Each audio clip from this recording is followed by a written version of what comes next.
y no sé qué cantidad de veces se está repitiendo, bueno, ¿qué estructura utilizaría? Eso no figura en el apunte, pero si uno entiende la práctica la va a saber responder. ¿Eh? Cosas por el estilo, son preguntas conceptuales. Bueno, y fíjense, bueno, que acá volvemos. Acá tienen muchos ejercicios, ¿sí? La cartilla de ejercicios, acuérdense que tienen resueltos todos los impares. Después hay algunos, digamos acá, algunos ejercicios resueltos. Todos estos tienen, a su vez, ejercicios resueltos dentro, ¿sí? Bueno, no sé si hay acá, no. Esto tenemos todo en esta misma sección. ¿Sí? Así que hay varios ejercicios resueltos sobre lo que trabajemos hoy. También van a tener ejercicios resueltos subidos. ¿Sí? Bueno, dejo acá de compartir. De paso, ya que estamos, vayan cargando la asistencia. Bueno. ¿Qué ibas a decir? Bueno, hoy vamos a ver un método de ordenamiento de la burbuja, así lo podemos aplicar a ejercicios, ¿bien? Yo ahora les voy a explicar la parte de, o sea, cómo se razona y después vamos a ver el algoritmo en sí mismo. Esperen que voy a compartir la pantalla si me ven. Una consulta. Sí. Los ejercicios que nos dieron en el TP que teníamos que entregar ayer, Sí. ¿se pueden en algún momento ver, no sé si resueltos bien? Porque la verdad yo no los entendí y me fue mal. Bueno, después cuando hagamos las correcciones, ¿bien? Después vamos a destinar una clase y vamos a ver cómo es para resolverlo.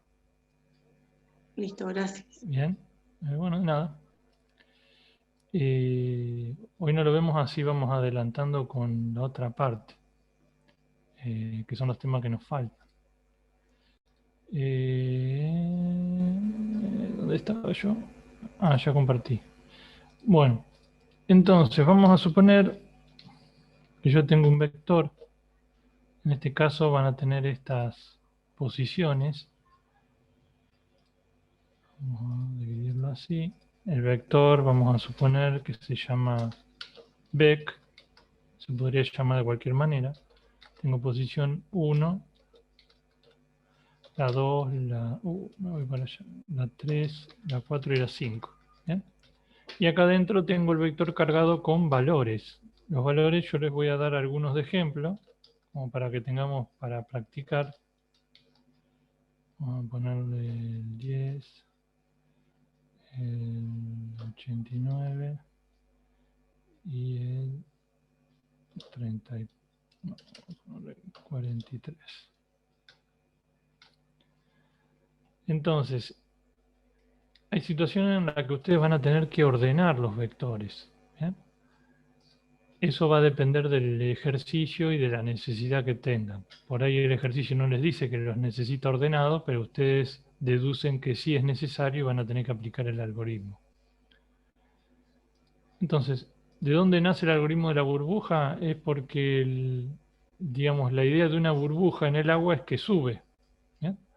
Al subir la burbuja, la idea que se refleja en este ejercicio o en este algoritmo es precisamente eso, que los números más chiquitos van a subir, como si fuera una burbuja, y quedarse en las posiciones más altas. Entonces, ¿cómo hace el algoritmo para poder ordenar un vector? Lo que hace es primero deja una fila fija, por eso le pongo F de fija. ¿Bien? La fila fija en un principio va a ser la fila 1 y la vamos a comparar, por eso C, con la fila 2. ¿Bien? Si la idea del algoritmo es dejar arriba el número más chiquito y yo estoy comparando la fila 1 con la fila 2, arriba del vector, si yo lo vuelvo a dibujar, ¿qué me debería quedar de estos dos valores? El número más chiquito. El más chiquito es el 17. Así que me queda el 17 arriba y en la posición 2 me quedaría el 35. Todo lo demás queda igual porque yo no lo toco. ¿Bien? Solamente estaba comparando esas dos posiciones. Después, ¿qué haría? Y yo seguiría con la fila fija en 1, por eso es fija, pero ahora compararía con quién. La 1 con la posición 3. ¿Bien? Estaría comparando lo que hay en la posición 1 con lo de la posición 3. ¿Merece que yo haga un cambio o no?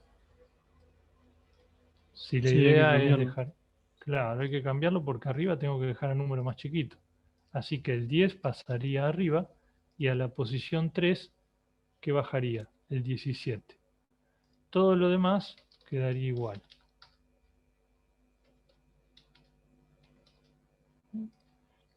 Sigo y la idea, obviamente, es tener la fila fija en 1, pero ahora voy a comparar con quién.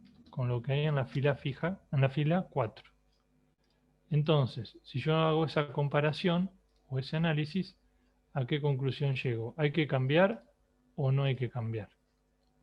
No hay que cambiar. No hay que cambiar, así que queda la posición de arriba con el 10, después el 35, queda todo tal cual, no se toca nada. Esa sería la lógica que deberíamos implementar. Y después tendría fila fija en 1 y voy a compararla con la posición 5, que es la última. ¿Debería hacer un cambio si yo comparo la 1 con la 5? No. No, así que me quedaría este vector tal cual lo tenía.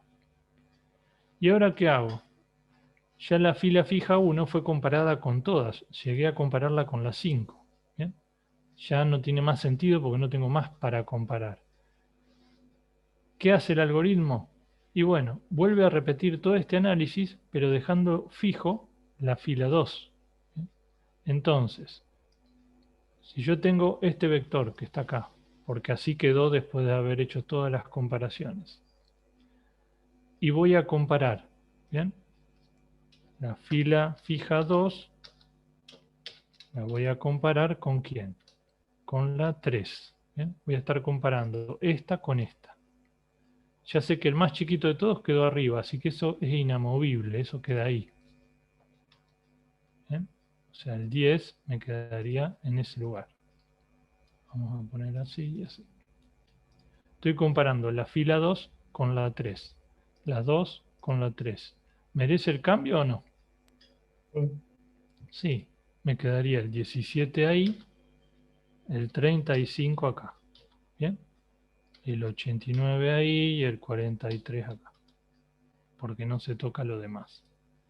Ahora vuelvo a repetir el análisis. Fila fija 2. Y la voy a comparar con lo que hay en la 4. Si yo comparo la fila 2 con lo que hay en la 4, ¿merece el cambio o no? No. No. Así que el vector no se toca, queda todo tal cual. Sigo. Fila fija 3, fila fija 2, digo, y lo voy a comparar con la 5. ¿Eh? Si yo hago la 2 con lo que hay en la 5, ¿merece el cambio o no? No, tampoco. Tampoco. Así que fíjense que a medida que voy avanzando, cada vez los cambios que tengo que hacer son menores. ¿Bien? Sigo. Ya la 2 fue comparada con la 5, así que no tiene más sentido comparar la 2 con otra más porque no hay nada abajo. ¿Bien? ¿Qué pasaría? Y bueno, pasaría a dejar fija la 3 y la compararía con la 4. Si yo hago esa comparación, la 3 con la 4, analizo, ¿tengo que cambiar o no de lugar? Y en este caso no. Así que el vector quedaría tal cual como lo había recibido. Y voy a repetir el análisis, la 3, hasta llegar a la última, que es la quinta posición. Si yo tomo la 3 con la quinta, ¿merece el cambio? Y no, porque en la 3 tengo un número más chiquito. Así que el vector queda tal cual. Llegué a comparar la 3 con la última fila que tengo. En teoría debería estar ordenado hasta la posición 3 entonces. Si yo me fijo, fíjense que tengo el 10, el 17 y el 35. Estos tres están ordenados. ¿Qué me faltaría hacer? tomar la fila fija 4 y compararla con la 5. Si yo comparo la 4 con la 5, ¿merece cambio? Sí. Sí. Bien. Entonces voy a venir, armo el vector de nuevo, cambio la 4 con la 5. Todo lo demás queda igual. No tengo que tocar. Ya no tengo más para comparar. La 4 fue comparada con la última posición. Quiere decir que terminé el algoritmo. En teoría debió dejar todo ordenado de menor a mayor. Fíjense que el vector me quedó ordenado de menor a mayor. Por lo tanto, esta lógica que implementamos acá funciona. Lo que tengo que hacer es llevar esta lógica a un algoritmo que yo lo pueda representar.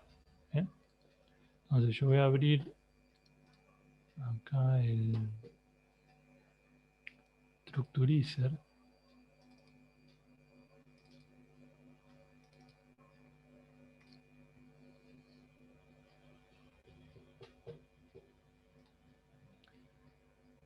Y vamos a tratar de... A ver acá...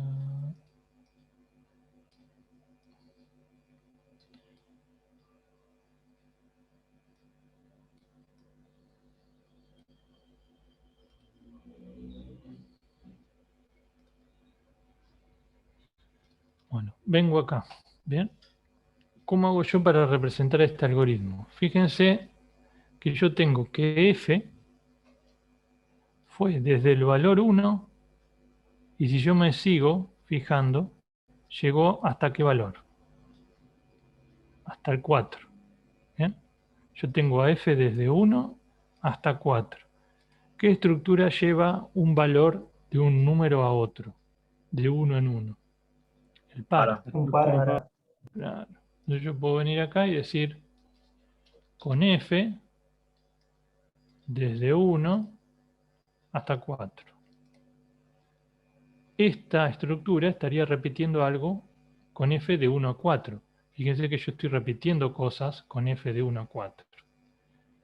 Y ahora, cuando f toma un valor cualquiera, ¿bien? Vamos a suponer la primera situación. F tiene valor 1. Mientras f tiene valor 1, o sea, mientras estoy acá adentro, con C, ¿qué está pasando? Se está yendo desde 2 hasta 5. Vuelvo a utilizar la misma estructura porque me está pasando lo mismo. Tengo una variable que va de un valor a otro de 1 en 1. De 2 paso a 3, de 3 paso a 4, de 4 paso a 5. Por lo tanto, ese comportamiento lo voy a repetir haciendo otro para con C desde 2 hasta 5. ¿Bien? ¿Se entiende? De 2 a 5. Ahora, no siempre arranca desde 2. La primera vez arrancó desde 2, pero después arrancó desde 3, después arrancó desde 4 y después arrancó desde 5. Por lo tanto, siempre arranca un valor más alto que qué cosa. Cuando f valió 1, este arrancó de 2. Cuando f valió 2, este arrancó desde 3. Cuando f fue 3, se arrancó desde 4. Siempre se arranca una posición más adelante que quién. Bien, que f más 1.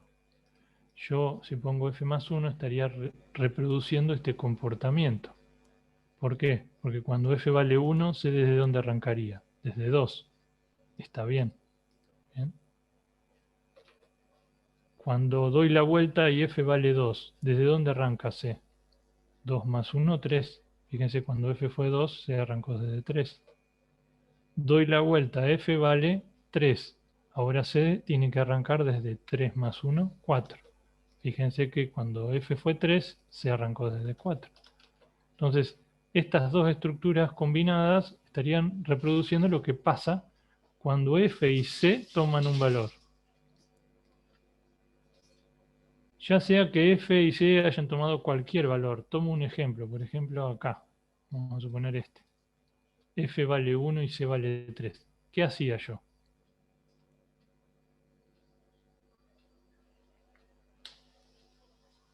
¿Qué íbamos haciendo cuando F y C tomaban valores diferentes? No preguntábamos a ver si había que Y cambiar o no. preguntábamos si valía la pena cambiarlo. Claro. Y ese si valía la pena cambiarlo, ¿qué quiere decir? ¿O cómo lo puedo explicar? Porque yo acá no podría poner vale la pena Si cambiarlo. uno es mayor que el otro. Claro. ¿Y qué uso yo para saber si algo es mayor que otra cosa? El condicional. Bien, entonces ahí adentro lo que va es un condicional. En el condicional que preguntaba. Y yo preguntaba, si lo que hay en el vector, en la posición que diga f, no importa cuál sea, tengo un número más grande que lo que hay en el vector en la posición que dice c. Si esto es verdad, quiere decir que, por ejemplo, cuando yo tenía a f valiendo 1 y a c valiendo 3, este con este, ¿qué hacía yo si eso era verdad? Los cambiaba. Intercambiado. Claro, entonces, ¿yo qué debería haber puesto acá? Y bueno, yo acá pondría lo que hay en el vector en la posición f, guardame lo que hay en el vector en la posición c. Y también, ya que está, guardame en la posición c lo que hay en la posición f. Así yo cambiaría supuestamente. ¿Estamos hasta Profe, ahí? Sí. ¿no sería menor el signo? No, porque si lo de f sería más chiquito, no lo cambiaría. ¿Se entiende? ¿Yo cuándo tenía que cambiar? Cuando lo de la fila fija sea más grande que lo de la fila C. Estoy comparando el 17 con lo de la posición 3, que es el 10. Acá hay que cambiarlos, ¿por qué? Porque lo de la posición F es más grande. Entonces, ¿cuándo cambio? Cuando lo de la posición F es más grande que lo de la posición C. Sí. ¿Se entiende? Yo lo quiero ordenar de menor a mayor, pero para saber si cambio, tengo que hacer la pregunta inversa. Porque en ese caso yo cambio. Cuando no se cumple lo que yo quiero. ¿Se entiende? Sí, profe. Bien. Entonces yo ahora tengo que cambiar y planteamos esta situación. Llevar lo que tengo en BC, llevarlo a BF, y lo de BF llevarlo a BC. Pero fíjense que si yo hago eso, pierdo un valor. Vamos a suponer, yo acá tengo que cambiar el 10 por el 17. Si yo acá digo en BF, guardame lo de BC. ¿Qué debería poner acá? 10. Y ahora, ¿qué hago? Perdí el 17. No tengo que llevar acá abajo. ¿Por qué? Porque lo pisé y el valor que había lo olvido. Acuérdense que esto es memoria. Si yo piso, la máquina no se acuerda qué había antes. ¿Qué debería haber hecho yo? Agarrar un lugarcito de memoria. ¿Bien? Le podemos poner auxiliar, el nombre que ustedes quieran. Guardar lo que había en el vector en la posición F, que sería el 17 en este caso. Recién ahí piso. Y cuando quiera guardar en C el valor, tomo el valor que figura en auxiliar. Entonces, con estas tres operaciones, yo ahí sí puedo hacer el intercambio. Fíjense, vamos a suponer que yo acá tengo el auxiliar. Y ahí adentro, ¿qué hago? Guardo el 17 por un ratito, que es lo que está en BF. Sería la primera línea de acá. Vengo y digo, bueno, ahora sí piso el 17 con el 10. ¿Y qué valor pongo en esta posición? Y el que tengo en auxiliar, que lo guardé para recordarlo. ¿Bien? Entonces, en ese caso yo puedo hacer el intercambio. Pero necesité un lugar de memoria extra para poder trabajar. ¿Se entiende? Sí, profe. Necesitamos 3 operaciones en vez de 2. ¿Alguna pregunta con esto? Profe, Nadie no ha entendí bien consultado. cuando... ¿Qué cosa? No, yo decía que nadie ha consultado. En el chat nadie ha consultado. Yo, profe, no entendí bien en la parte que guarda ahí el vector f, y o sea, la parte del verdadero. El intercambio es este. Cuando yo tengo que llevar, fíjate que después de haber comparado, ¿qué pasó? El 10 quedó arriba y el 17 quedó en la posición de acá abajo, en la 3. ¿Cómo hago yo ese intercambio? Para que me respete el orden. Tengo que agarrar lo de la posición F y llevarlo a lo de la posición C. Y lo de la posición C llevarlo a la posición F. ¿Bien? Fíjate, el 10 subió, el 17 bajó. ¿Bien? Sí, sí, ahí está, muchas Para, gracias. de nada. Entonces, para hacer ese intercambio necesito estas tres operaciones que están acá. Bien, este es el algoritmo de la burbuja, que ordena un vector de 5 casilleros, de menor a mayor, y que el vector se llama vec. Es muy reducido los casos en los que yo voy a poder usar esto. Pero esta es la idea. Por lo tanto, si yo tengo un vector, vamos a suponer, de 100 casilleros, ¿qué debería ser para que sirva? Y bueno, en vez de 5 pongo 100. Y en vez de 4, ¿qué pondría? 99, uno menos. Si yo un vector de 5 tenía que llegar a 4, quiere decir que un vector de 100 tengo que llegar a 99.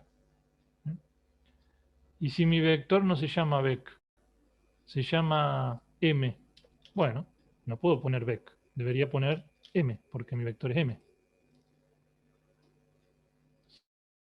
¿Se va entendiendo? Tengo que adaptar esa receta a lo que yo quiera hacer. Si ustedes están haciendo una torta de manzana y quieren hacer de frutilla, no siguen poniendo manzana. Cambiamos la fruta. Entonces, esta sería la idea. La receta es la misma.